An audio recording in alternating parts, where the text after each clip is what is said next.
manusia.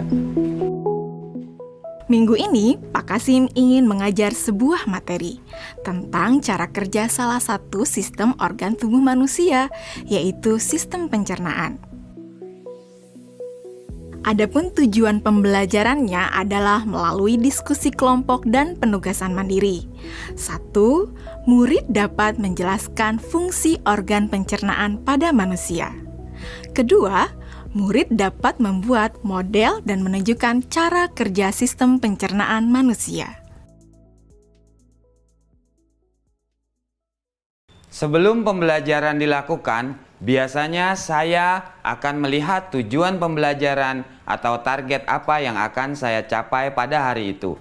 Setelah itu, saya melihat data atau informasi terkait murid-murid saya untuk menentukan strategi pembelajaran yang tepat dan penilaian yang sesuai. Saat merencanakan pembelajaran, Pak Kasim mempersiapkan beberapa sumber belajar yang menurutnya akan membantu murid-muridnya belajar sesuai dengan kebutuhannya. Sumber daya belajar yang disiapkan diantaranya adalah sebuah poster, berbagai bacaan yang memuat pembahasan tentang bagaimana organ pencernaan bekerja dari beberapa sumber.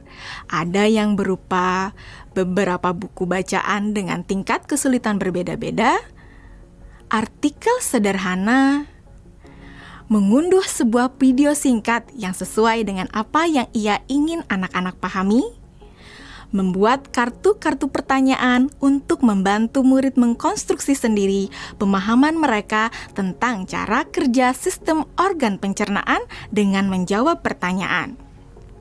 Sumber belajar yang beragam ini tentunya tetap sesuai dengan tujuan pembelajaran yang ingin dicapai atau dengan kata lain mengimplementasikan diferensiasi konten.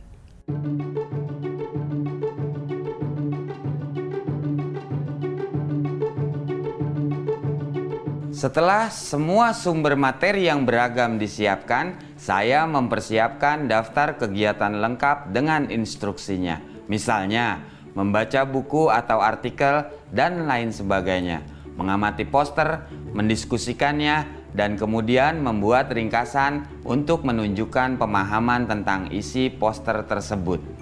Menjawab kartu-kartu pertanyaan. Aktivitas-aktivitas tersebut walaupun berbeda-beda, namun semuanya bertujuan agar murid memahami cara kerja sistem pencernaan. Assalamualaikum. Bagaimana kabar kalian? Waalaikumsalam. Baik, Pak. Hari ini kita akan mempelajari tentang sistem pencernaan manusia. Saya, Pak. Di awal pembelajaran, Pak Kasim memberikan penjelasan kepada semua murid yang ada di kelasnya tentang tujuan pembelajaran dan konsep kunci yang ia ingin anak-anak kuasai. Lewat proses tanya jawab dan contoh-contoh, Pak Kasim memastikan bahwa murid-muridnya memahami apa yang dimaksud dengan sistem. Pak Kasim meminta murid-murid bekerja dalam kelompok.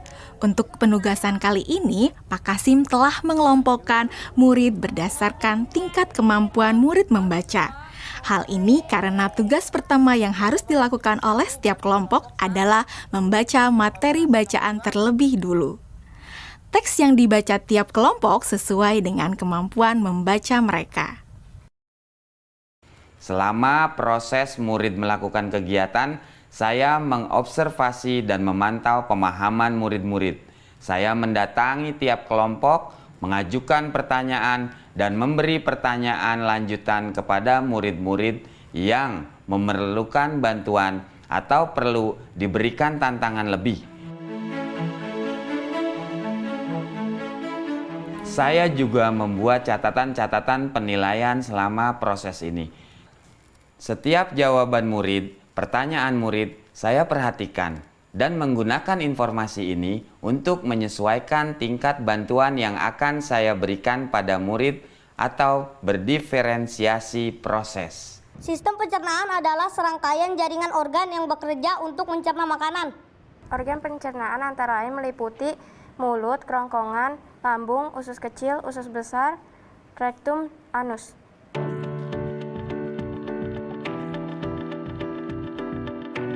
Sekarang silakan membuat model yang menunjukkan sistem kerja pencernaan manusia secara mandiri. Selama proses murid-murid membuat model sistem pencernaan, Pak Kasim berkeliling melihat pekerjaan murid untuk mengetahui sejauh mana pemahaman murid.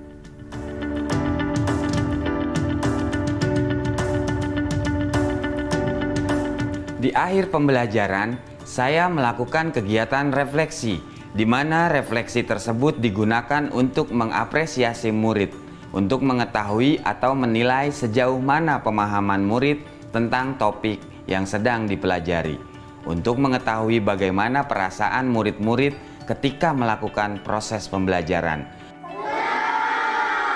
Agdas, Senang, Pak. Arjuna, Senang, Pak. dan tentunya semua ini dapat menjadi informasi bagi saya untuk mengembangkan proses pembelajaran selanjutnya.